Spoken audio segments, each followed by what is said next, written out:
The bank manager slid the printed statement across the polished desk while my parents sat shoulder to shoulder on the leather couch behind me, whispering like I wasn't even in the room. My hands shook as I scanned the numbers. My entire savings account was empty. Every penny I'd saved over 6 years of working double shifts at the hospital was gone. Family transfer authorization, the manager said carefully, his eyes flicking toward my mother's tight smile. My sister Vanessa squeezed my father's arm and murmured, "She'll understand. She always does." The air smelled like burnt coffee and something bitter I couldn't name. My throat tightened, but I didn't scream. I didn't throw things or demand answers right there in front of everyone. I just breathed slowly and started thinking. My name is Jessica Torres. I'm 28 years old, and until that moment in the bank office, I'd been the dependable daughter. The quiet fixer who kept the peace while everyone else created chaos and expected me to clean it up. Sitting there watching my family treat my future like spare change, something inside me shifted, changed forever. I didn't argue. I didn't cry. I watched, listened, and I started planning. There must be some mistake, I said, keeping my voice steady. I never authorized this transfer. The manager shifted uncomfortably. According to our records, you signed a family access authorization form 3 years ago when you added your parents as emergency contacts. 3 years ago. I barely remembered it. Mom had insisted I add them to my accounts, just in case something happened. I'd been recovering from a bad car accident, still foggy from pain medication. That was for emergencies, I said quietly. Family support qualifies under the terms you agreed to, the manager explained. Your parents provided documentation showing financial hardship within the immediate family unit. Behind me, Dad cleared his throat. Jessica, we can discuss this at home. No need to make a scene. I turned to look at them. Mom's expression was carefully neutral, but Vanessa couldn't meet my eyes. How much? I asked, looking back at the statement. $47,812, the manager read. 6 years of saving. Every overtime shift. Every holiday I'd worked. Every time I'd chosen to pack lunch instead of eating out. I'd like copies of all the authorization paperwork, I said calmly. And a complete transaction history for the past year. The manager hesitated, glancing at my parents. That's my legal right, I added. He nodded and started printing documents. The drive home was silent except for the sound of Mom's fingers drumming on the door handle. You're being dramatic, she finally said as we pulled into their driveway. Family helps family. That's what we do. I parked but didn't turn off the engine. You took my savings without asking me. We knew you'd want to help your sister, Dad said from the back seat. Her marriage was falling apart. She needed support. So you stole from me to give to her. Don't use that word, Mom snapped. We didn't steal anything. We're your parents. What's yours is part of this family. Vanessa had driven separately. I watched her car pull up behind mine, blocking me in. Inside the house, they'd already set the dining table for what I realized was supposed to be a planned intervention of sorts. Sit down, Dad said gently. Let's talk about this reasonably. I sat, placing my folder of bank documents on the table in front of me. I said nothing, just waited. Vanessa settled across from me.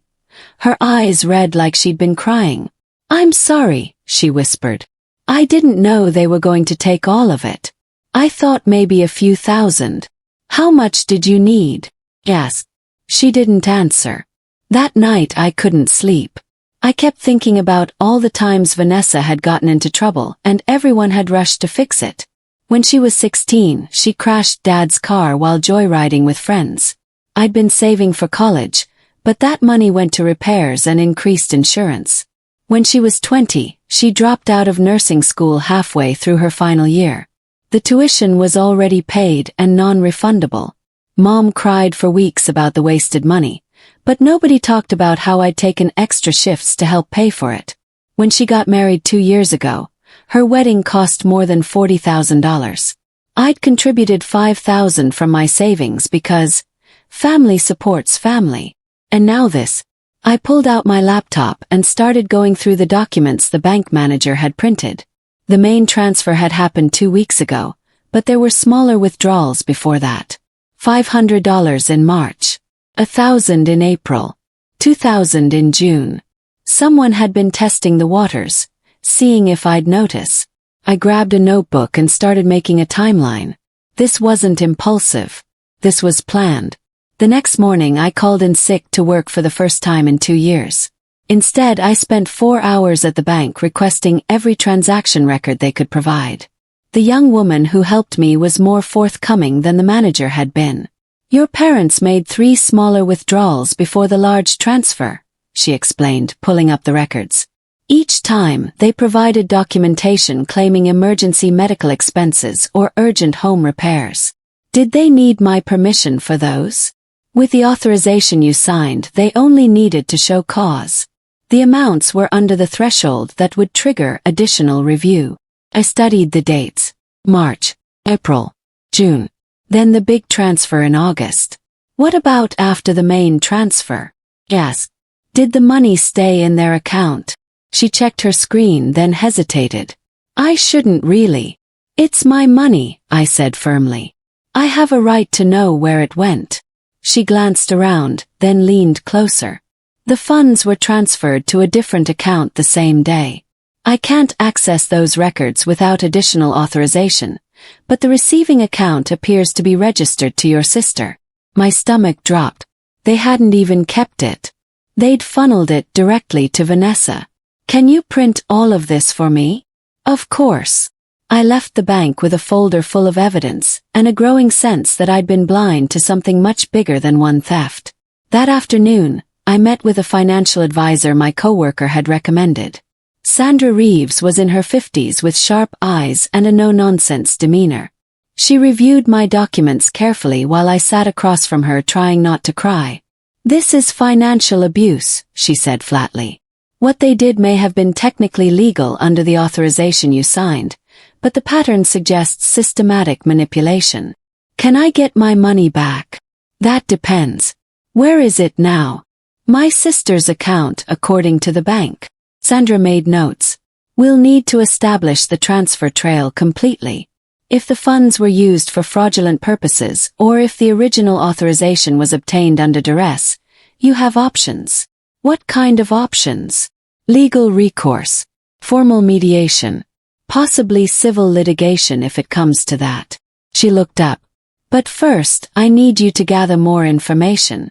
Every document related to your finances, your sister's situation, and any evidence of their financial state. I nodded, already mentally listing what I needed. Jessica, Sandra said gently, this is going to get harder before it gets easier. Your family will resist. They'll try to make you feel guilty or selfish. Are you prepared for that? I thought about my empty savings account, my canceled down payment on a condo, my future that had just been stolen. Yes, I said. I'm ready. Mom called that evening asking me to come over for a family meeting. I arrived to find all of them already seated in the living room. Vanessa's husband Troy was there too, looking uncomfortable. We need to clear the air, Dad began. This tension isn't healthy. You took my money, I said simply. What's there to clear? We borrowed it, Mom corrected. And we plan to pay you back eventually. Eventually. When Vanessa and Troy get back on their feet, Dad explained. They're going through a rough patch. Troy's business had some setbacks, and they needed capital to keep things afloat. I looked at Troy. What kind of business? He shifted. Investment consulting. I had some clients pull out unexpectedly. It created a cash flow problem. So you used my savings to cover your business losses? It's temporary, Vanessa insisted. We just need a few months to recover. Then we'll pay you back with interest. I pulled out my folder of bank documents. You've been taking money since March. That's 5 months ago. How much more do you need? The room went quiet. Jessica, Mom said in that warning tone I knew so well. Don't make this harder than it needs to be. We're family. Then why didn't you ask me first? Nobody had an answer for that. I stood up. I want a repayment plan in writing, with dates and amounts. If you're going to borrow my life savings, I need it documented properly. You're being unreasonable, Dad said. No, I replied calmly. I'm being responsible. Something I learned from years of watching everyone else avoid it. I left before anyone could argue. Over the next week, I started digging deeper into my family's finances using every legal method I could find. I requested public records. I searched property databases. I reviewed business registrations. What I found shocked me. My parents had taken out a second mortgage on their house 8 months ago. $60,000. Troy's business was registered, but according to state records, it had been inactive for over a year. Vanessa and Troy had purchased a new car 4 months ago. Cash payment of $35,000. The pieces started coming together in ways that made my stomach turn. My savings hadn't rescued anyone. It had funded a lifestyle my sister and her husband couldn't afford. I called Sandra and sent her everything I'd found. This is worse than I thought, she said after reviewing the documents. They're in serious financial trouble, and they've been using you as a bank. What should I do? Document everything. Keep records. And prepare yourself. When they realize you're not backing down, things are going to escalate. She was right. I threw myself into work, taking every available shift. If I was going to rebuild my savings, I needed to start immediately. My coworkers noticed the change. I'd always been reliable, but now I was relentless. Every overtime opportunity, every holiday shift, every chance to earn extra. You okay? My supervisor asked after I volunteered for my 3rd weekend in a row. Just focused, I told her. What I didn't say was that working kept me from thinking too much. Kept me from being angry. Kept me moving forward instead of drowning in betrayal. At night, I studied financial independence blogs and forums. I learned about separate accounts, protected savings, and how to build wealth that couldn't be touched by anyone else. I opened a new bank account at a completely different institution under only my name. Every paycheck went there now, with nothing left in the old account my parents could access. My sister called twice a week asking when I was going to get over this. I stopped answering. Mom left voicemails about family dinners I was missing. I deleted them without listening. Dad sent texts saying I was tearing the family apart. I blocked his number. My independence was beginning to threaten their control, and they didn't know how to handle it. 3 weeks after the bank meeting, Vanessa showed up at my apartment unannounced. I almost didn't let her in, but curiosity won. We need to talk, she said, pushing past me into the living room. I closed the door and waited. Troy and I are separating, she blurted out. Felt nothing. No surprise. No sympathy. Just numbness. What does that have to do with me? I need to know if you're really going to demand the money back. Because if you are, I'll have nothing. The lawyer fees alone are going to destroy me. You took my money to save your marriage, and now you're getting divorced anyway? Her face crumpled. It wasn't supposed to happen like this. Troy promised things would get better. He said the business would recover. There is no business, Vanessa. I checked the state records. His consulting firm has been inactive for over a year. She stared at me. That's not true. He goes to work every day. Where? She couldn't answer. I pulled out my research folder and showed her the business registration, the lack of tax filings, the public records showing no activity. What did you think he was doing with my money? Yes. Investing it. Building capital. He showed me projections and client lists and... She stopped, her face going pale. Oh my God. What did he buy, Vanessa? Where did my $47,000 actually go? The car, she whispered. And he went to Vegas twice. He said it was for networking. Meeting investors. Felt cold all over. My entire savings paid for your husband to gamble and buy a luxury car? She started crying, but I couldn't bring myself to comfort her. I contacted an accountant Sandra recommended to review everything I'd gathered. Martin Chen was methodical and thorough.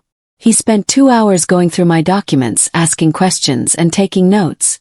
Your parents and sister have engaged in what we call financial mismanagement with exploitative characteristics, he said finally. The authorization you signed was intended for genuine emergencies, not funding recreational purchases. Is that illegal? It's a gray area. Technically, they had authorization. But the way it was used violates the spirit of the agreement and possibly constitutes fraud depending on how the documentation was presented to the bank. He pulled up a spreadsheet. Based on these records, your family's combined debt is approximately $190,000. Your savings was used to make minimum payments and maintain appearances. My head spun. 200,000. Roughly. The second mortgage, credit cards, personal loans. They're in deep financial trouble, and they used you as a temporary solution that was never going to solve the real problem. Can I recover my money? Legal recovery is possible but complicated. What's more likely is that you can establish formal accountability through mediation or court order requiring structured repayment. He paused, looking at me seriously. But you need to understand something. If you pursue this, you'll force them to face consequences they've been avoiding. Bankruptcy, seizure, public accountability. They made their choices, I said quietly. Yes, they did. For the next month, I maintained a careful distance from my family while building my case. I work, save. I documented everything. My parents assumed I'd forgiven them because I wasn't actively fighting. That was their first mistake. They had no idea I was preparing for something much bigger than an argument. Sandra helped me draft a formal mediation proposal. It outlined the stolen amount, requested structured monthly repayment, and included all supporting documentation. When you present this, she warned, they're going to resist. They'll call you selfish, ungrateful, and cruel. Can you handle that? I thought about all the times I'd swallowed my feelings to keep the peace. All the times I'd been the responsible one while Vanessa got away with chaos. I can handle it, I said. The proposal went out via certified mail to both my parents and Vanessa. Legal and official. 2 days later, my phone exploded with angry calls and texts. I ignored all of them. 3 days after that, I received a response from my father's attorney. They were refusing the mediation. They claimed the transfer was a gift, not a loan, and that I had no legal grounds for repayment. That was their second mistake. Sandra smiled when I showed her the response. Now we have documented refusal to resolve this reasonably. That strengthens your position significantly if we need to escalate. What's the next step? We file a formal complaint through financial arbitration channels. And we prepare for this to get very messy. I signed the papers that afternoon. The mediation hearing was scheduled for a Tuesday morning at the County Financial Services office. I arrived early with Sandra. My parents showed up with their attorney, a nervous-looking man who kept adjusting his glasses. Vanessa came alone, looking exhausted.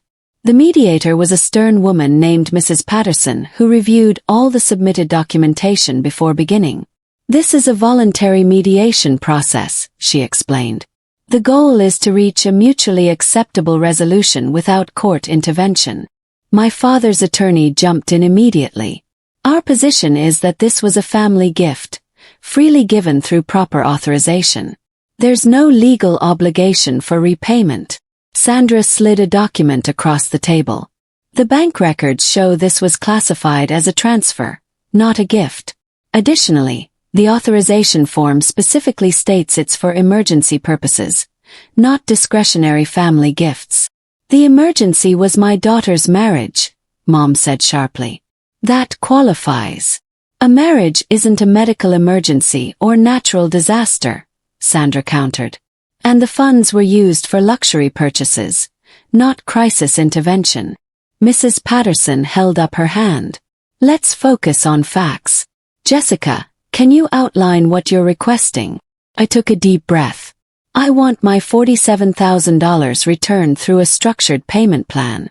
24 months, with interest matching what I would have earned if the money had stayed in my savings account. That's unreasonable, Dad's attorney protested. My clients don't have that kind of income. Then they shouldn't have taken that kind of money, I said quietly. The room went silent. Mrs. Patterson looked at my parents. Do you have a counter-proposal? They didn't. After 2 hours of discussion that went nowhere, the mediation ended without resolution. That evening Vanessa called me crying. Troy left, she said. He cleaned out our joint account and moved to his parents' house in Florida. I felt a flicker of something. Not quite sympathy but not satisfaction either. I'm sorry, I said because it seemed like the thing to say. He took everything. The car, the money, all of it. I have nothing. What about my $47,000? She was quiet for a long moment. It's gone, Jessica. Troy spent it. I don't even know on what anymore. So you can't pay me back. Not right now. Maybe eventually, but... Vanessa, I interrupted gently. You and Mom and Dad stole my future to fund Troy's gambling and your lifestyle. Now you're telling me it's just gone, and I should accept that. We're family, she whispered. Family doesn't steal from each other. I hung up before she could respond. The next day, I learned through the family grapevine that Troy had indeed disappeared. He'd maxed out credit cards in Vanessa's name and left her with over $60,000 in debt. My sister's marriage had collapsed exactly the way everyone should have seen coming. And my money had disappeared with it. Word spread through our extended family about the situation. Aunt Rebecca called me, her voice tight with disapproval. Your mother is devastated. How could you do this to her? Do what? I asked calmly. Drag them through this mediation. Demand money like some kind of loan shark. They were trying to help Vanessa. By stealing from me. It wasn't stealing. You're being selfish. I was tired of this conversation. Did Mom tell you they took a second mortgage on their house? Or that they've been in debt for years? Or that my money went to fund Troy's gambling trips to Vegas? Silence. I didn't think so, I said. Ask her for the full story before you judge me. More family members called over the next few days. Some supported me. Most didn't. My parents had gotten to them first, spinning their version of events. The ungrateful daughter. The family emergency. The reasonable request that I'd blown out of proportion. But a few relatives did their own research. Questions. Looked at the timeline. My cousin Andrew sent me a text. I checked some things out. They've been lying to everyone about their finances for years. I'm sorry I believed them at first. It wasn't much, but it was something. Sandra called with news I wasn't expecting. I've been tracking the financial trail beyond the initial transfer, she said. There are more irregularities. What kind? After your money went to Vanessa's account, portions were transferred to several other accounts.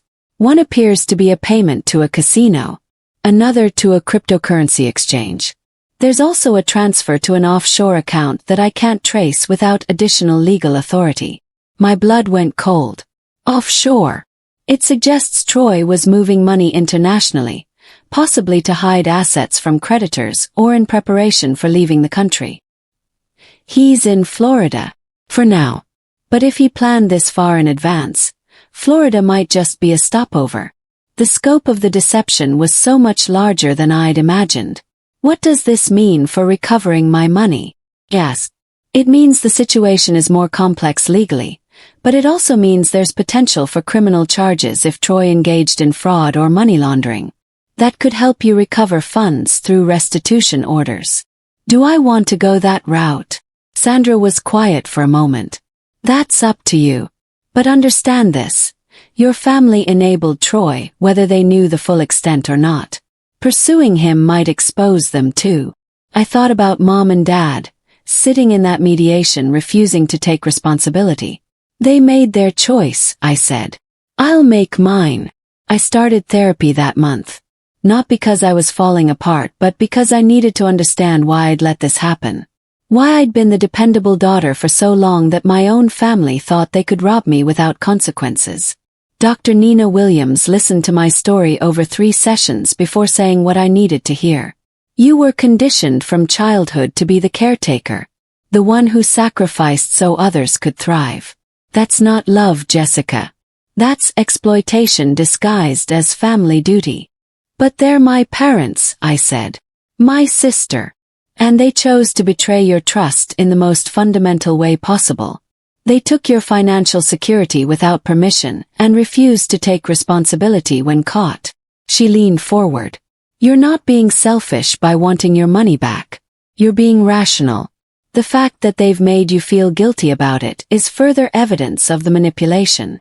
Over the following weeks, I worked through years of buried resentment, the favoritism, the expectations, the way I'd been trained to put everyone else's needs above my own. Slowly, something shifted inside me. I stopped feeling guilty. I stopped questioning whether I was right. I started choosing myself for the first time in my life. 2 months after the failed mediation, I received a call from an investigator with the State Financial Crimes Division. Ms. Torres, we've been reviewing a case involving potential fraud in financial transfers. Your name came up in our investigation. My heart raced. What kind of investigation? We're looking into a network of suspicious transfers that may constitute money laundering. One of the accounts involved is registered to your brother-in-law, Troy Brennan. I hadn't reported Troy. Someone else had. We'd like to interview you about your knowledge of his financial activities and any transfers involving your accounts. I agreed to meet them the next day. The investigator, a sharp woman named Detective Morrison, walked me through the trail. Troy had been running an investment scheme for 2 years, taking money from clients with promises of high returns and funneling it through multiple accounts. My $47,000 had gotten caught up in his web. Can I get it back? Yes. If he's convicted, restitution will be ordered. You'll be listed as a victim in the case. What about my parents? They authorized the transfer. Morrison's expression was neutral. If they knowingly participated in fraud, they could face charges too. But if they were misled by Troy, they're also victims. I thought about that carefully. They knew the money was for Vanessa and Troy. They knew it wasn't an emergency. But I don't think they knew about the investment scheme. That's helpful information. After the interview, I sat in my car feeling numb. This had spiraled so far beyond a family dispute. 3 weeks later, Troy was arrested in Florida. The news hit my family like a bomb. Vanessa called me hysterical. They're saying Troy stole millions. That he was running a scam. I didn't know, Jessica. I swear I didn't know. What did you think he was doing? I thought he was investing. Building a business. He showed me papers and charts and... She broke down completely. I'm so stupid. For the first time in months, I felt genuine sympathy for her. You were conned, I said quietly. He conned all of us. Mom and Dad are being investigated too. The police came to their house asking questions about the money transfers. My stomach twisted. I hadn't wanted this. I'd wanted accountability, yes, but not criminal charges. They'll be okay if they cooperate, I told her. They were used by Troy, same as you.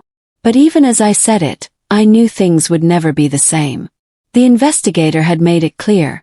My parents had facilitated the transfer of stolen money. Even if they didn't know Troy's full scheme, they'd acted without proper authorization and refused to make it right. There would be consequences for that. The family gathering my parents called 2 weeks later was tense and uncomfortable. We met at a neutral location, a community center meeting room. Everyone was there. My parents, Vanessa, Aunt Rebecca, Uncle Michael, and several cousins. Dad stood at the front of the room looking older than I'd ever seen him. We need to address what's been happening, he said. The police investigation, the financial situation, all of it. Mom sat with her arms folded, her face tight. Troy deceived all of us, Dad continued. But some family members have suggested that your mother and I should have known better. That we should have protected Jessica's money instead of giving it to Vanessa. Several relatives shifted uncomfortably. We made a mistake, he admitted. We thought we were helping our daughter save her marriage. We didn't know Troy was a criminal. Vanessa spoke up, her voice shaking. I'm the one who brought him into this family. I'm the one who believed his lies. This is my fault. For the first time in months, my parents looked at her with something other than complete support. We all made mistakes, Mom said finally. But tearing this family apart isn't going to fix anything. Everyone looked at me. I stood up slowly. I didn't tear anything apart. Troy did. And you helped him by taking my money without permission. We've apologized, Dad said. Apologizing isn't the same as making it right, I replied. I asked for repayment. You refused. I asked for mediation. You claimed it was a gift. Now there's a criminal investigation, and suddenly you want me to let it go. The room was completely silent. I'm not letting it go, I said quietly. I'm done being the one who sacrifices while everyone else gets to be irresponsible. The legal review took another 6 weeks. During that time, Troy pleaded guilty to fraud and money laundering. As part of his plea deal, he agreed to provide full documentation of where all the money went. My $47,000 was traced through 7 different accounts before being used to pay off gambling debts and fund cryptocurrency investments that had crashed. It was gone. Completely unrecoverable. But the court ordered restitution from Troy's remaining assets, which amounted to about $12,000 split between 37 victims. I would get roughly $300 back from my original $47,000. The injustice of it burned, but I'd expected it. What I hadn't expected was the ruling on my parents' involvement. The mediator found that while they hadn't participated in Troy's fraud scheme, they had violated the terms of my account authorization by using funds for non-emergency purposes and refusing to provide documentation when requested.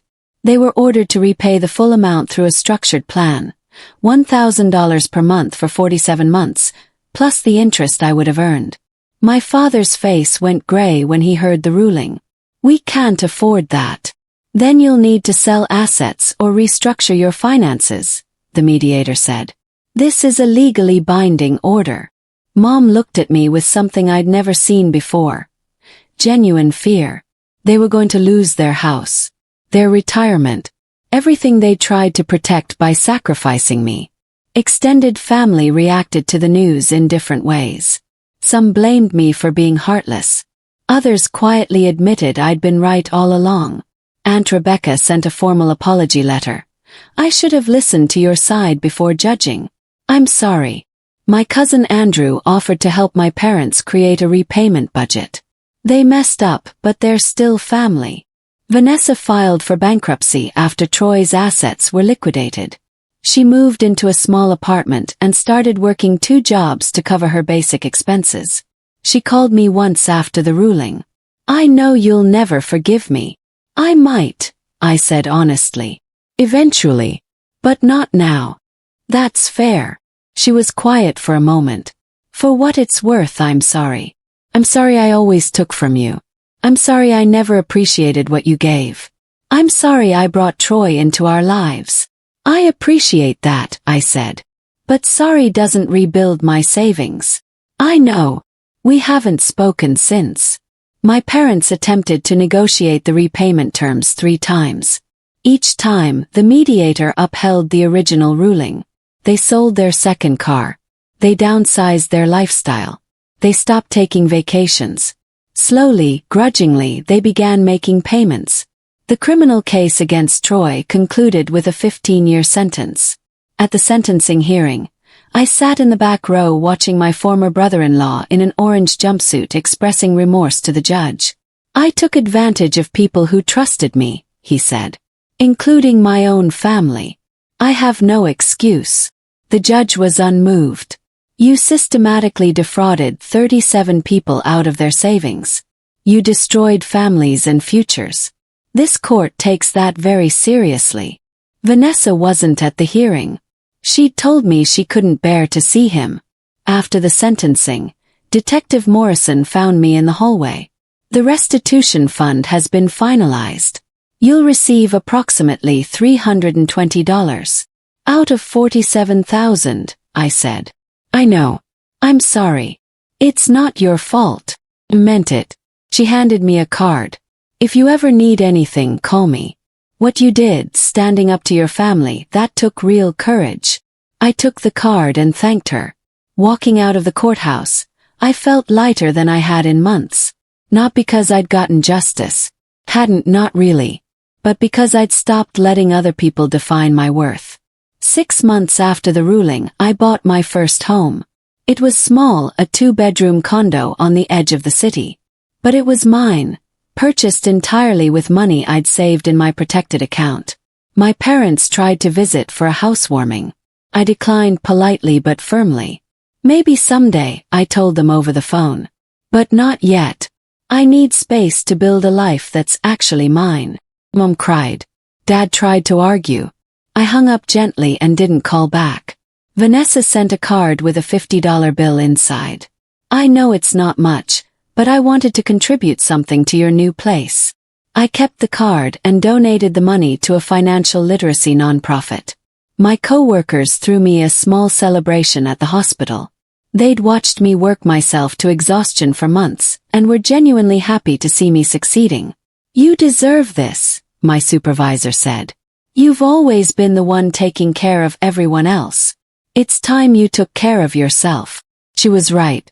For the first time in my life, I was choosing myself without guilt. I decorated the condo exactly how I wanted. Bright colors my mother would have hated. Art that made me happy. Furniture I picked without anyone else's input. Every choice was mine. Every space was mine. Felt like freedom. 1 year after the bank meeting that changed everything, I sat on my balcony watching the sunset. My savings account was rebuilding steadily.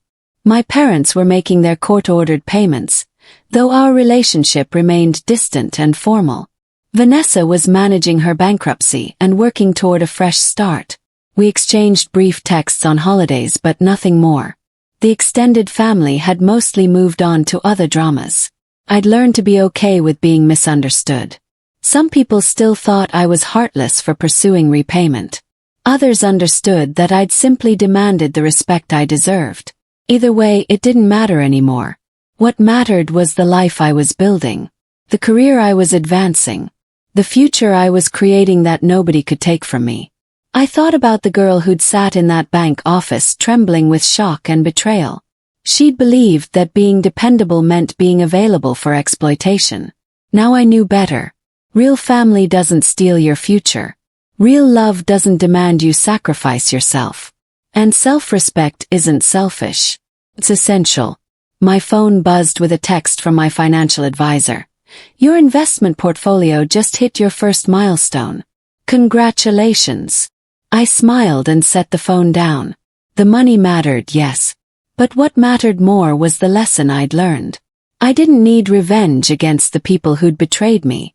Their own choices had consequences they'd have to live with.